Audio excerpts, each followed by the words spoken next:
Larry Lewis Becker.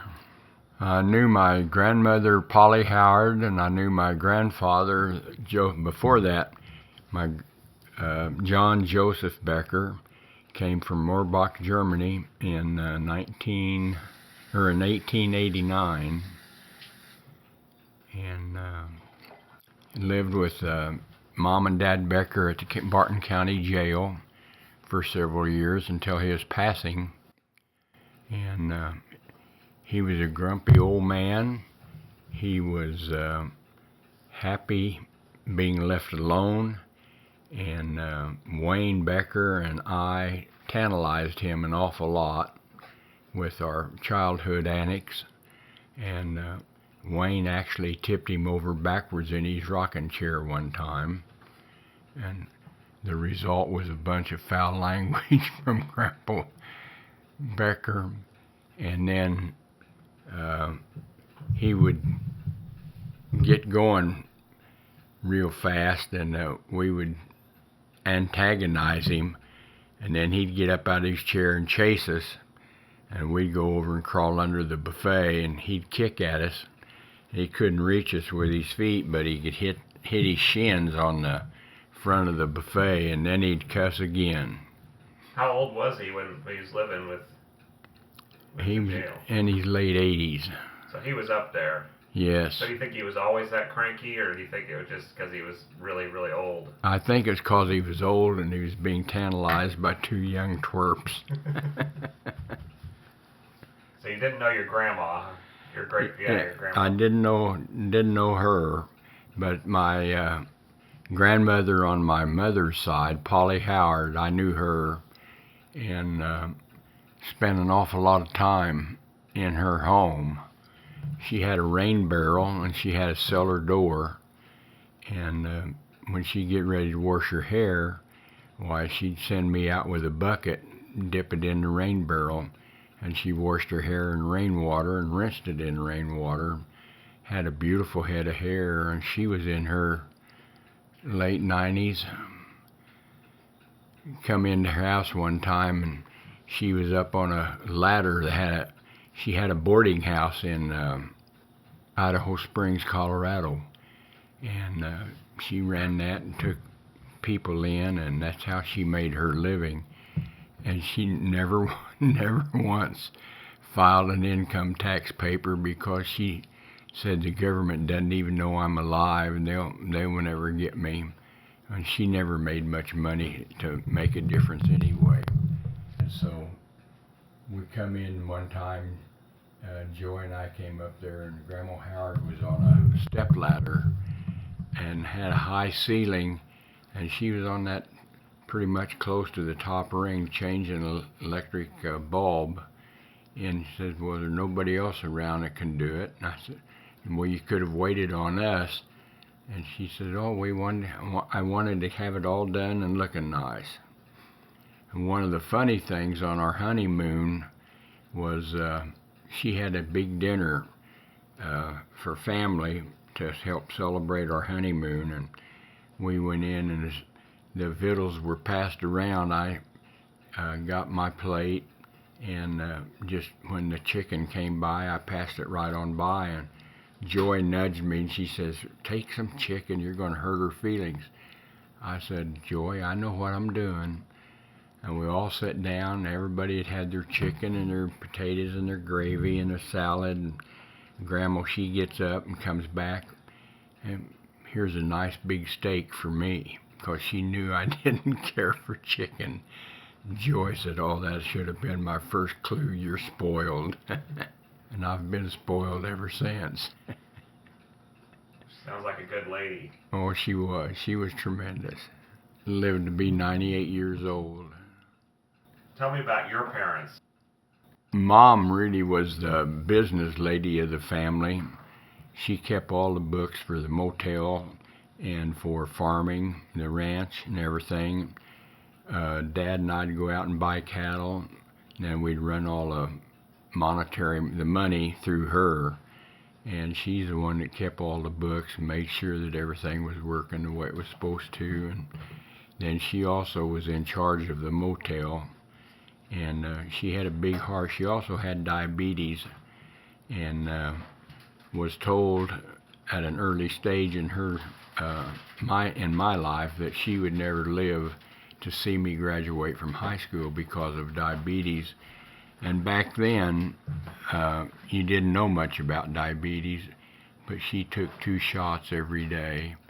And when I was about 14, she made me give her a couple shots so that I would know how, if I ever found her unconscious, I would know what to do. She was very faithful. She not only lived to see me graduate from high school, but she lived to see me graduate from college and get to see and know several of our grandchildren. She was the type of gal that could take 1 or 2 of the grandkids or all of them at the same time and entertain them for hours without any problem. And she really loved spending time with grandkids. Something that was very high on her list. She'd drop anything and everything if she could spend some time with those kids. So what was her sense of humor? What was she like in that sense? Pretty quiet. She'd laugh quite a bit, but she wasn't one into telling jokes or anything like that. More of a serious nature, and also very religious. Dad Becker didn't go to church very much, but Mom and I went every Lord's Day, and that was something that was really high on Mom's list.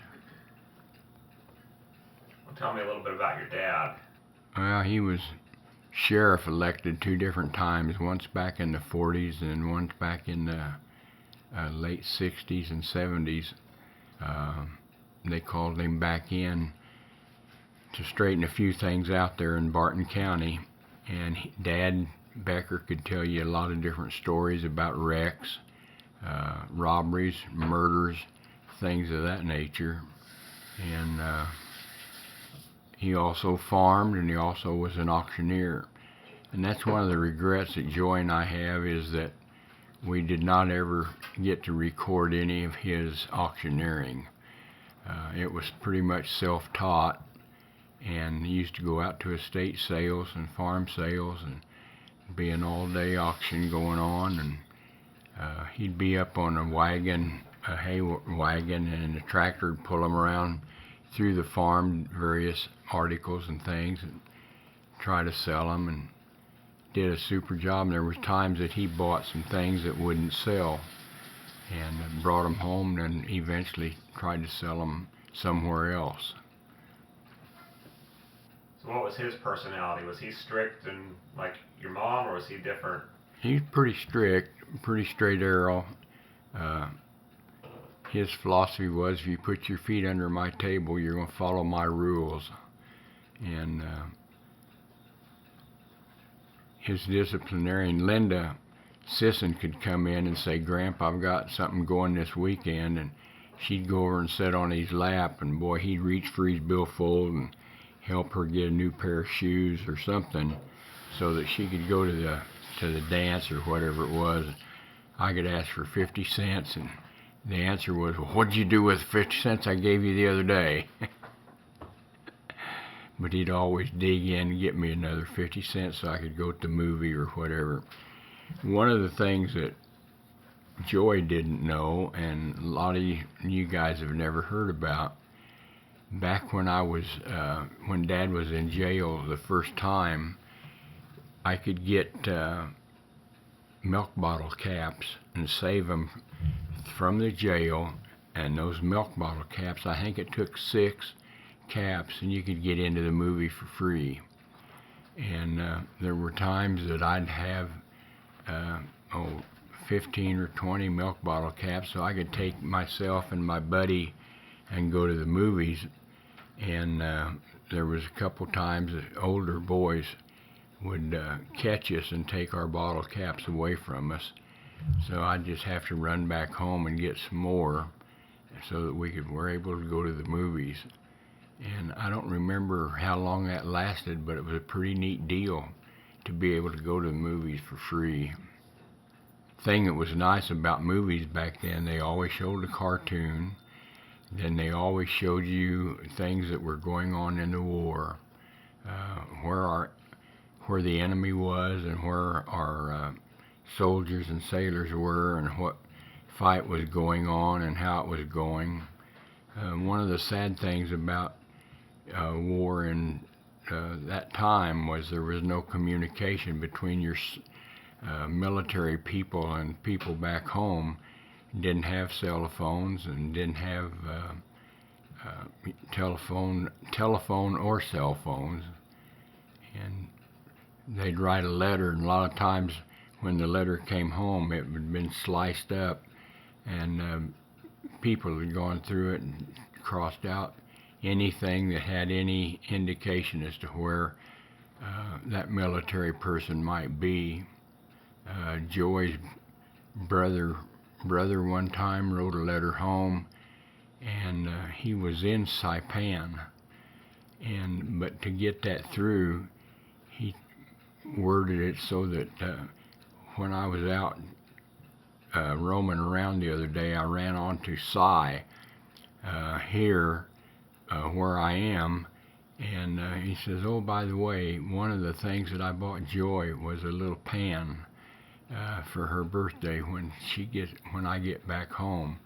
So they were able to put together Sai Pan, and that's why they knew where he was. And that was Darwin. And one of the things that difference between Darwin and Floyd was in Brazil, and he was a cook, so he didn't see much of the war part, the gory part. But Darwin was on a ship called the Hamlin. It was a seaplane tender, and what he did was actually saw several ships torpedoed and sunk right around his ship, but his ship never did get hit. He was also in the harbor when they raised the flag on Iwo Jima, and Darwin could look over and see him raise that flag. So Darwin went right through the middle, the worst part of the war. And he survived, and they both came back home healthy and had a great life afterwards.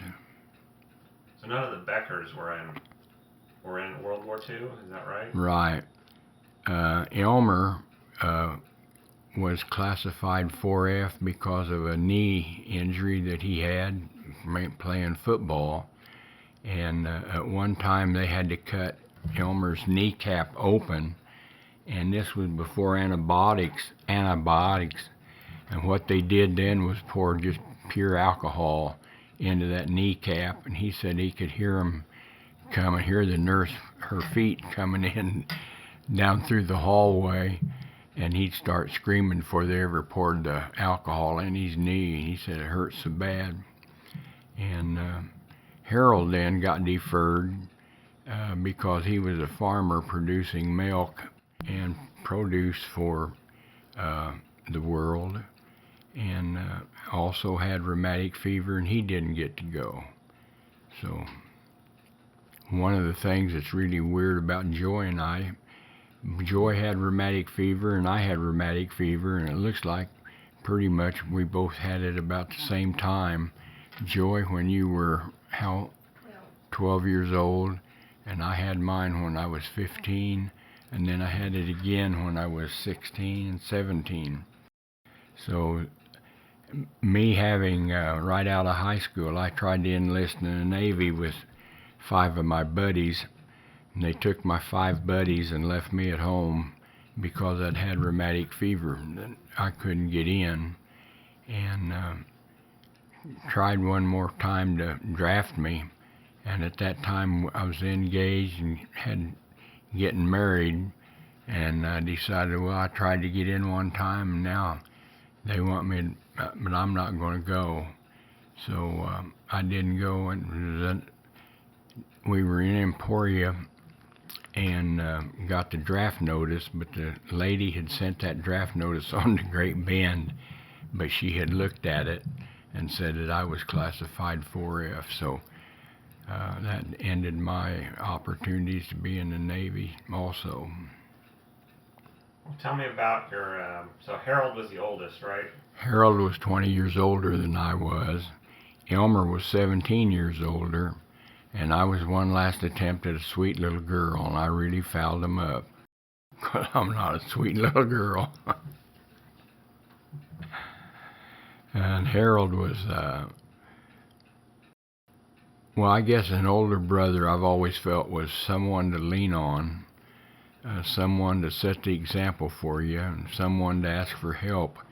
And Harold and Elmer were always there for me.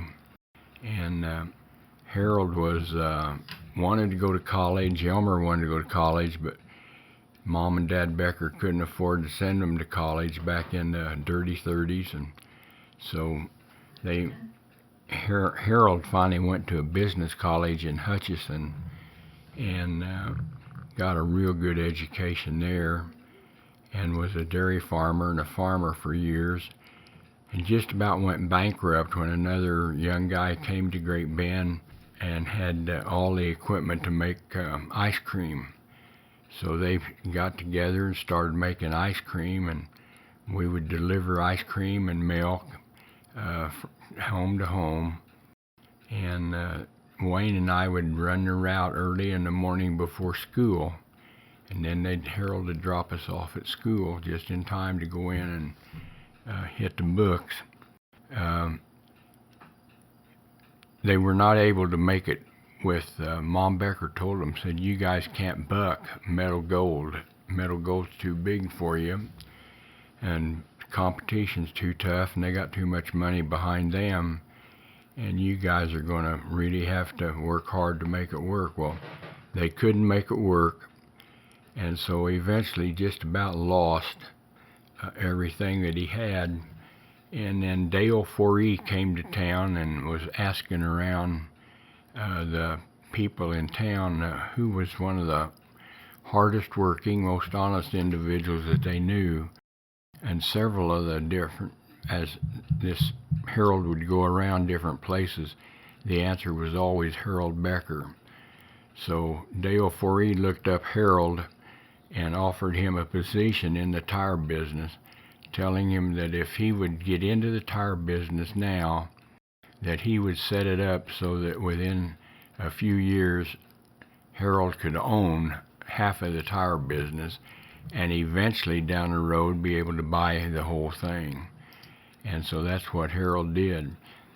And as Harold went along through the tire business, his business ability broadened, and he was making good money. And one day he wrote on a little 3x5 card, I, Harold Becker, do hereby swear that someday I'll make more money than my wife can spend.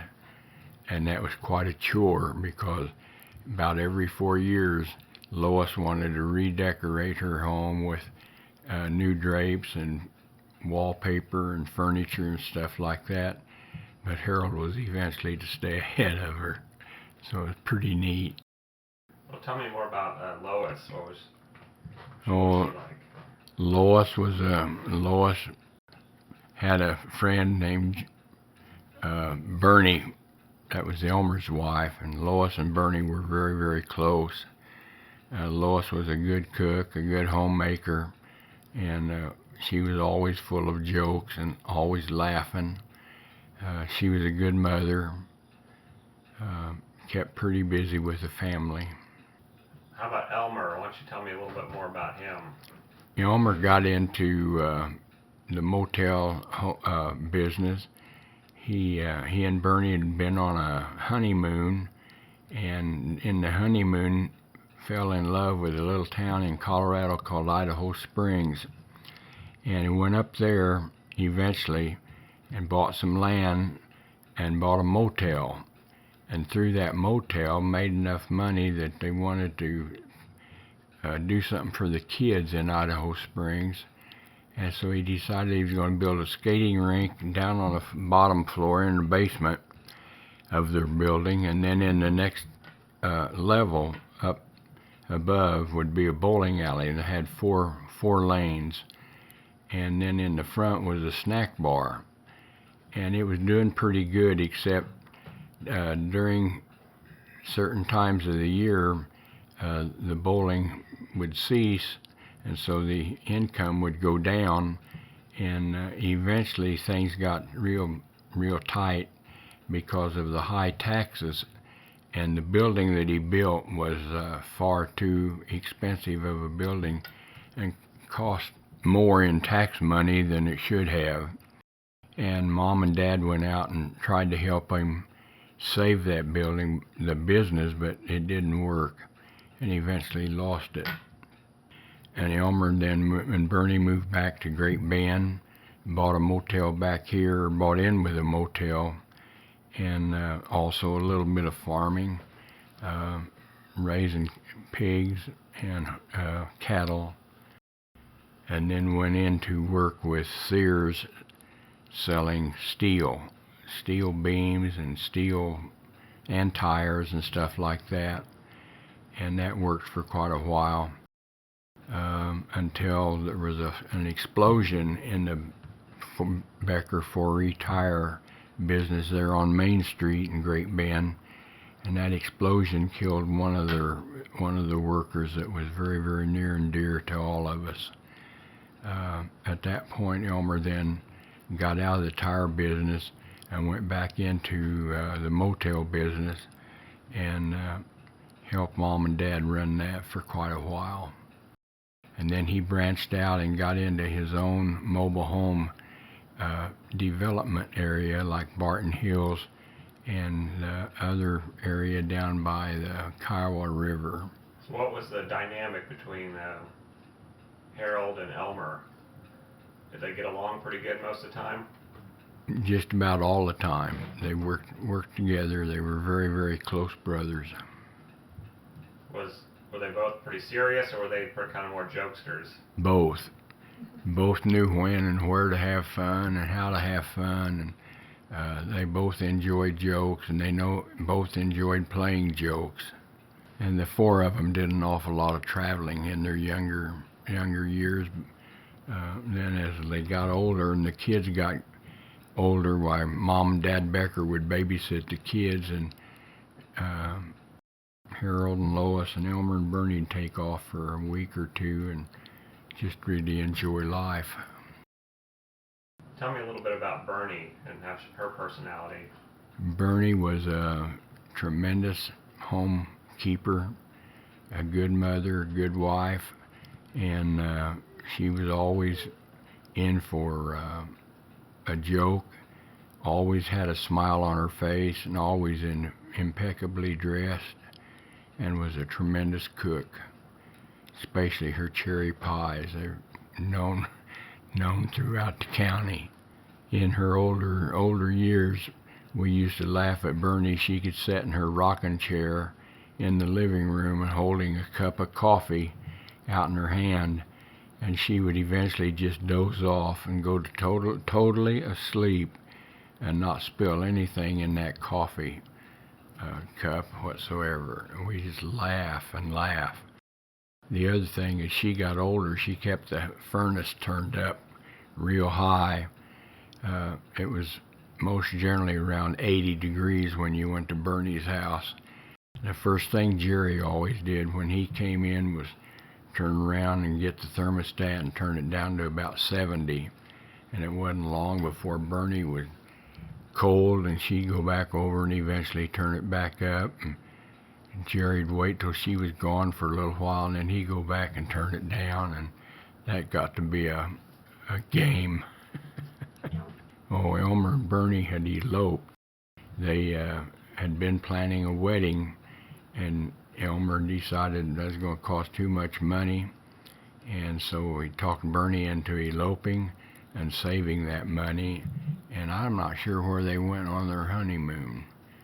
I don't remember that, but I know that Harold and Lois got married on top of the rock at Pawnee Rock. They were one of the first couples ever married up there. I'm pretty sure they went to Colorado on their honeymoon. 7 o'clock in the morning. Yeah, and the wedding was at 7 o'clock in the morning. That way they could beat the heat. So how did your parents react when Elmer and Bernie eloped? Oh, they about had a fit. Mom Mom really wanted to do a wedding, and they beat her to it, so I saved them all some money, some time, but Mom was disappointed. Did you know Bernie's parents at all? Oh yeah, Bernie's parents were good farm people, honest, dedicated, and Harold or Elmer and Bernie used to take me and go out, and so that I could play with Jerry and Ron out on the farm, the Unruh farm, and that was always a pleasant place. And Bernie's mother was a tremendous cook also. I think they were of German descent, so we ate a lot of German type food, from German potatoes, and they had a lot of sauerkraut, which I've never learned to like. My wife loves sauerkraut, but not me. I can't stand the smell of it. Oh, and they came in and helped manage the motel there on East 10th Street in Great Bend. Her parents were really tremendous people, very honest, very dedicated, and very loyal. Was her dad a school teacher? He did for a little while, and I'm not sure how long, and I'm not sure what subjects he taught, but he was well educated. He talked to you just about anything. What about Lois's parents? Lois's parents, I did not know her dad, her grandparents, or her dad, but her mother lived in a home in Pawnee Rock and sold ladies' wear, dresses, hats, and accessories, and that's how her mother made her way. And I don't know whether her father had passed away at an early age or what happened. I don't know. But I know she was Bernie's mother was by herself for a lot of years. Bernie, Lois's mother. And Lois's mother, yeah. You know, since you had a big gap between you and your brothers, but Jerry was probably around your age, right? Isn't he pretty close? Jerry and I grew up like brothers, and we had a lot of fun on the ranch riding horses. And I spent most of my time with the horses. Jerry spent most of his time with cars, hot rods, trying to soup them up.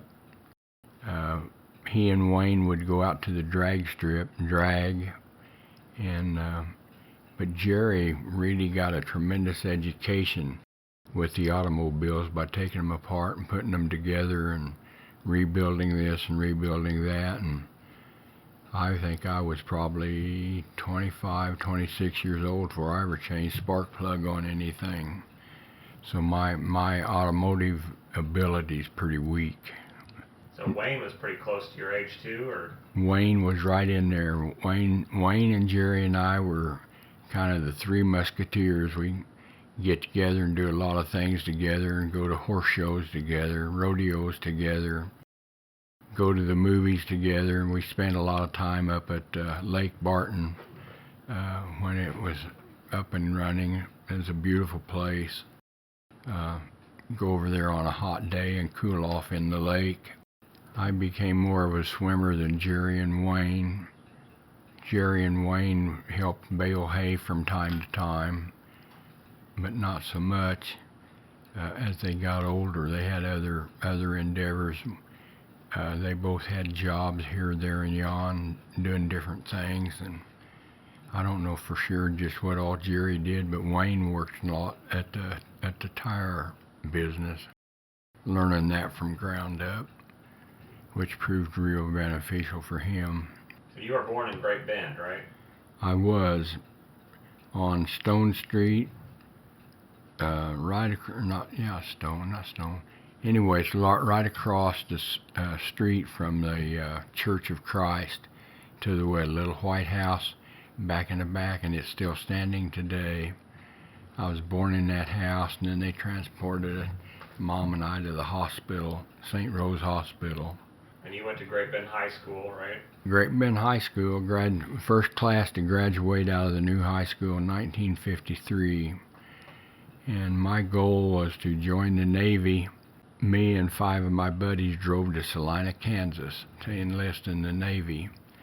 And to make a long story short, they took my 5 buddies and rejected me because I'd had rheumatic fever and never did get into the Navy. But I was in Kansas getting letters from, Johnny was in Japan and Leland was in Germany, and all my buddies were spread out all over the world, and there I was sitting in Barton County, Kansas. And Mom and Dad wanted me to go to college, but I didn't want to go. And I was bound determined I wasn't going to go, so anytime something come in the mailbox, I'd try to be at the mailbox first. And anything on college, I'd tear it up and throw it away. And eventually, my mother found out that college had just started about a week and a half ago, and wanted to know where one of my buddies was. And I said, "Oh, I don't have any idea." Well, she saw one of my buddy's mothers and wanted to know, "Well, where's Sam?" Well, Sam's off to K-State. My mother said, "Oh, college has started?" "Yep." So my mother, being the type of person that she was, called the president of the college, the dean of admissions, and enrolled me over the telephone in 14 hours of academics. Well, most of the freshman classes were closed by then, and so I ended up in sophomore classes and junior classes, which was really horrible because I was not a good high school student. I guess my philosophy was, why study when you can make C's and B's with just faking it?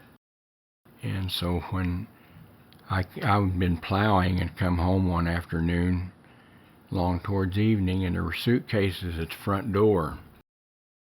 And I said, "Oh, you and Dad going somewhere?" She says, "No, you are." I said, "I'm not going anywhere." "Yeah, you are." Says, "Here's the plan. We're leaving tomorrow morning at 7 to go to college at K-State." And she says, "I've enrolled you." I said, "Oh, no." Well, then we went to college and got up there, and she dropped me off. And the first semester was horrible. I hated every minute of it. I never missed a class. I never missed a test. I didn't turn in a lot of assignments because mentally, I was there physically, but I was not there mentally. And I was getting letters from my buddies from all over the world. And to make a long story short on that one, I was carrying 15 hours of academics, and I had 15 hours of F at Thanksgiving. And I came home that Thanksgiving, and told my mom that I'm not going back, and she said, "Yes, you are." I said, "No, I am not going back." And so she said, "Okay, you can stay." Of course, if I went back, I'd have been on academic probation, and so I stayed home and worked that winter with Dad Becker on the ranch. And then I met a man that was the foreman for Fulton Bannister Pipeline out of Texas, and they were hiring help up in Canada. And so I wanted to know if I could find me a job up there. So I asked him, and he said, "Yeah, we'll put you to work." So I went to Canada for about 6 months working up there, and I made more money than I ever made in my life. But I was sitting around one day, and it was hot, and the mosquitoes were thick, and I got to looking at the pipeliners in this pipeline that we were working with. And one had lost an ear in a pipeline accident, another one had lost a couple fingers, and one had burn scar tissue on his arms. And I thought, wow, if the pipeline can create that, I don't want to be a part of it. And that's when I started thinking seriously about going back to college. And I thought, well, what are you going to do at college? And I thought, well, I'd like to be like this one teacher that I had, Mr. Mogg, M-O-G. I'd like to be like him because he was the type of guy that would sit down and listen to us young kids. And several times, some of my buddies had borrowed money from Mogg. I remember one of the boys got a traffic ticket and didn't want his parents to know about it. So he paid the traffic ticket off with money he borrowed from Mogg and then worked to pay that back to keep his parents from knowing. So after I flunked out of college and went up there and worked and decided maybe college wasn't so bad after all, I went back to Emporia State and graduated with close to honors, making mostly B's and A's, B's, and met Joy junior year and got married, and the rest is history there. Then Joy and I moved to Denver, Colorado, where my first teaching job was in Littleton, and we lived in our mobile home 2 years in Kansas and 1 year in Colorado, and then we turned around and sold our mobile home, and had enough money to pay off our mortgage and have enough money for a down payment on our first home. And we did that, and that's how we got started there with our home. And my teaching career, first 5 years was in elementary school and junior high, and the last 10 years there was in the high school, junior high and high school, and coaching football and swimming and gymnastics. Was very fortunate with swim team. We had 2 state championships, and one with football. We had 1 football state championship. So it was an enjoyable career there. And we decided we needed to come back to Great Bend, and we moved back in 1974. And I got in with Jerry on Kansas Campers and was selling boats and campers for about a year, and was really making great money, but I was very miserable. I took more garbage off of adults in that time than I took off of teenagers in 15 years. And gas crunch hit, and there was no way that the place was going to make enough money for Jerry's family and my family. So I found an opening in teaching in Great Bend and went back to teaching school. And again, I think first 5 years was in elementary school, and then the rest of it, the next 20 years, was in the high school. And I just, to this day, I miss teaching, I miss my students, I miss my athletes, but I don't miss staff development, I don't miss doing grades and making out tests, all the red tape that goes along with it. So after 40 years of teaching, I hung up my spurs, and that's it. You founded the swim team, right? Yes. Playing football at college, I got my knee pretty well tore up, and they wanted to operate on it, and I said no, because back then knee operations were 50-50. You either ended up with a good successful, or it was stiff and you had trouble with it all the time. And so my surgeon told me, he said, you get over into the swimming pool and get in there and use your legs and tread water and different exercises in the water, and maybe you can build that leg back up, which eventually I did. And I've never had any trouble with my legs, but I got to be in the water while the high school or the college swim team was working out, was where I learned what it took to be a good swimmer or competitive swimmer. And then when I graduated from college and went to Colorado, why, they wanted to develop a swim team, but nobody in the building knew anything about swimming. And so I said, well, I'll sure give it a try. And the rest there is history too, because we started the first swim team at 5 a.m. in the morning at the YMCA, and eventually the school built our own pool, and we had our own pool, and ended up down through the years, one streak that we had the year that we won state championship. We had 23 wins in a row before we lost again. Swimming became part of my life. Joy would get up at 4:30. She would never let me leave home without breakfast, and I'd have breakfast, go to school and be there by 5. Kids would be in the water till 7, and then classes from 7 to 3, and at 3:30 back in the pool till 6, and then go home. Joy'd have dinner for us, and then a lot of times I'd have a second job of going over and painting houses until midnight, the interior of houses. So there was always different things that I would do to try to make enough money that we could pay all of our bills and still have a little left over to have some fun. So down through all the years, I've worked every summer. I drove school bus, which was one of the neatest jobs I've ever had.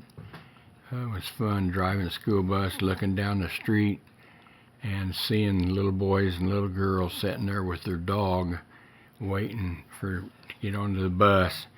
And then as you brought them home that night, you could look down the block and there'd be that dog sitting there wagging his tail waiting for the bus to stop and the little kids to get off and come and end their day safely. So I enjoyed driving school bus an awful lot. Later, while we were up here in Nebraska, I tried to get on driving bus, and I passed all the driving tests and everything, and went in for my final physical, and the doctor said, well, you have rheumatic fever, or diabetes. I said, yes, I do. He said, well, you can't get a CDL. It's against the state law.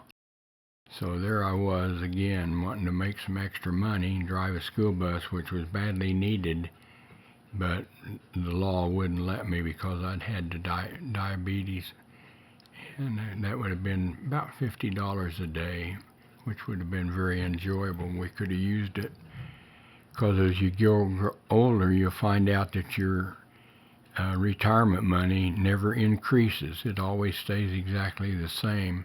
Social Security about the same, it never increases, but all your bills, everything else that you live from day to day, prices increase. So your income stays the same, your expenses keep going up, and makes it tougher to get through your year financially sometimes. So how long have you been here in Nebraska? 19 years. 19 years. 19 years. Been good years. We moved up here to be close to our grandchildren. And Logan and Spencer were just teeny weeny when we moved up here. I think Logan was about 3 and Spencer was born when we moved up here. So he's now the youngest of our grandchildren. He's graduating from college this year. And he's going on and hopefully be a teacher like I was. Logan has graduated and going to Boulder, Colorado, working on a doctorate degree in music education. And Molly and Mason. Mason has graduated. He's an engineer with Markle Murray in Denver. And then Molly is getting married October the 15th in Fort Collins. And we intend on being at that wedding and enjoying watching her get married and starting a new chapter in her life. Well, tell me about your kids. Rod was the oldest, and Rod grew up in the tire business, about the only thing he ever did. He started in the tire business when he was a freshman in high school, buffing tires and cleaning place up, and worked on up into where he was a salesman. When he was up in the Dakota area, he was actually #1 truck tire salesman in America that year, which was very, very, we were very proud of him for that. Then he moved and was transferred to Des Moines and lived over there and married. His wife had 3 daughters, 2 here in the States and 1 in Mexico. They treated Rod like a king, and he treated them all like queens. And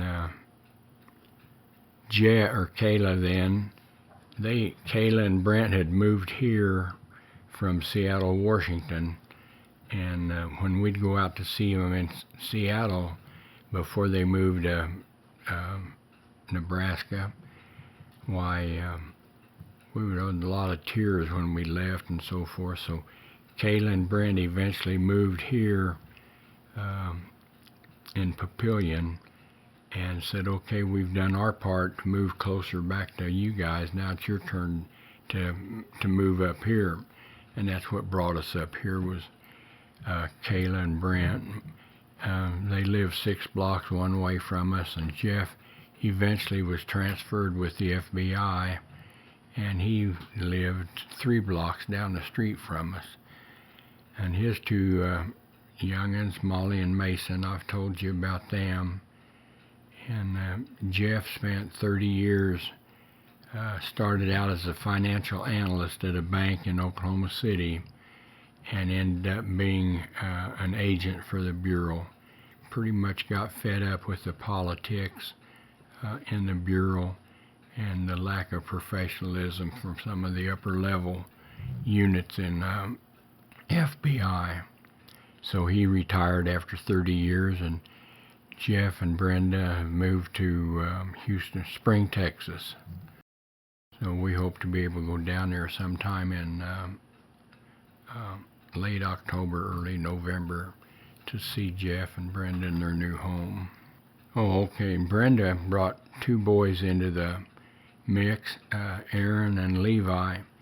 Aaron is a civil engineer working on a big project in Austin, Texas, and Levi is in the medical area, and he works mostly in old people's homes, taking care of their basic needs.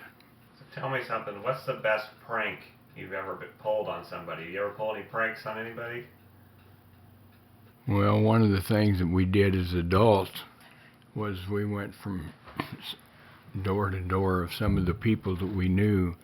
We'd build a snowman and put the snowman right up against your front door so that when you open the door, here's this big snowman looking at you. We did that several times. And then we'd get them to go with us, and we'd have hot chocolate and hit 2 or 3 more places and get a group together and visit and have fun.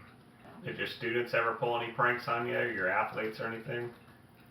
Oh, there were 2 or 3 times that they TP'd our house with toilet paper all over the place. Left out the garden hose so they could water the toilet paper in. And it never, it was there for a long time until the wind dried it out and finally eventually blew it away. So all the neighbors knew for quite a while. Now, one of the funny things one night, we lived at the front of a cul-de-sac. And at the end of the cul-de-sac was a dark place.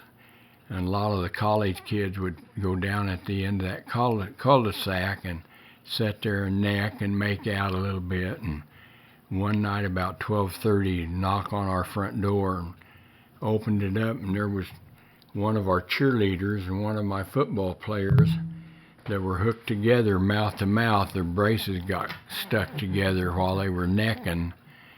And I can't remember their names, but the boy, he said, can you get it apart? I said, I don't know, we'll try. Joey and I tried and tried and tried to get them apart, and we couldn't. And eventually he says, well, call my parents. So we had to call his parents. They called her parents, and they took the kids, had to go downtown Denver to the orthodontist to get them apart. Oh, that was funny.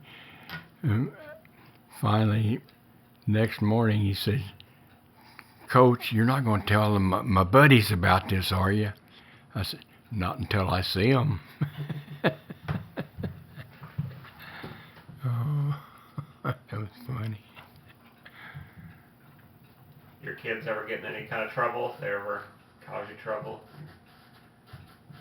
Oh, Rod was awful ornery. Nothing major that I know of. Kayla was in the singing group. She loved music, and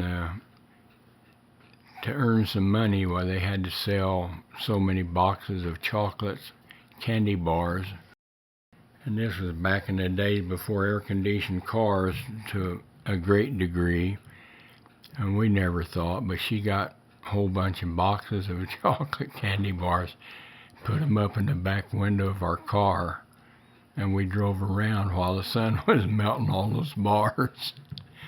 So we ended up having to buy a whole bunch of candy bars. I forgot all about that. What message would you have for your grandkids, great-grandkids, maybe some you wouldn't ever meet even? What would you tell them about life? What's your advice?